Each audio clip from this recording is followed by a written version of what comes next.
وہ اپنا سامان اٹھانے لگے، انہوں نے اپنے اپنے ہاتھوں میں اپنا سامان لیا۔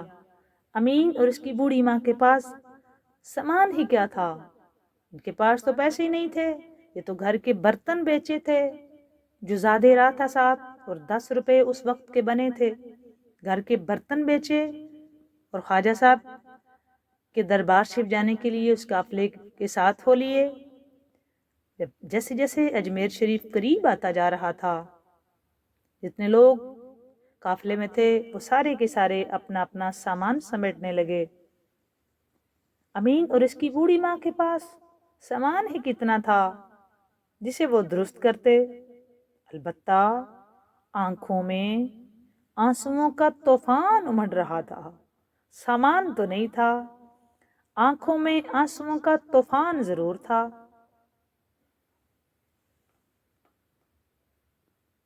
یہی ان کا قیمتی سامان تھا۔ باقی سارے مسافر تو اپنا سامان سمیٹ رہے تھے، ان ماں بیٹوں کے پاس سامان تو نہیں تھا، لیکن آنکھوں میں آنسوؤں کا طوفان تھا اور یہی ان کے پاس سب سے قیمتی سامان تھا۔ کوئی اور سامان تو نہیں تھا، صرف آنکھوں میں آنسوؤں کا طوفان تھا اور یہی ان کے پاس، ان ماں بیٹوں کے پاس قیمتی سامان تھا جسے وہ خواجہ کے حضور میں پیش کرنے کے لیے اپنے جگر کی جلتی ہوئی رگوں سے جمع کر کے لے کے آئے تھے۔ باقی سارے جو خواجہ صاحب کے دربار پہ جا رہے تھے اپنا اپنا سامان لے کے، کوئی نظر نیاز دینے کے لیے، کوئی دیکھ پکانے کے لیے، کوئی کچھ کرنے کے لیے، لیکن یہ ماں بیٹے ایسے تھے ان کے پاس کوئی سامان نہیں تھا، ان کی آنکھوں میں آنسوؤں کا طوفان تھا، سب سے قیمتی سامان یہی تھا ان کے پاس، اور یہی وہ خواجہ صاحب کی بارگاہ میں پیش کرنے کے لیے آئے تھے۔ جلوائے جانا کی طرح پلک چھپکتے سامنے اجمیر تھا، جلوائے جانا کی طرح، جلوائے جانا کی طرح پلک چھپکتے سامنے اجمیر تھا۔ سامنے وہ نگری تھی جس کو یہ کہہ کر ماں بیٹا آئے تھے کہ اے غریب نواز، ہم کو بھی اپنے در پہ بلا لیجئے، ہم کو بھی اپنے در پہ بلا لیجئے۔ بڑے یقین سے یہ ماں بیٹا اس نگری میں آئے تھے، اپنے گھر کے برتن بیچ کر انہوں نے زیادہ راہ بنایا۔ جیسے ہی اس نگری کے قریب آئے تو جلوائے جانا کی طرح پلک چھپکنے میں وہ سامنے اجمیر تھا۔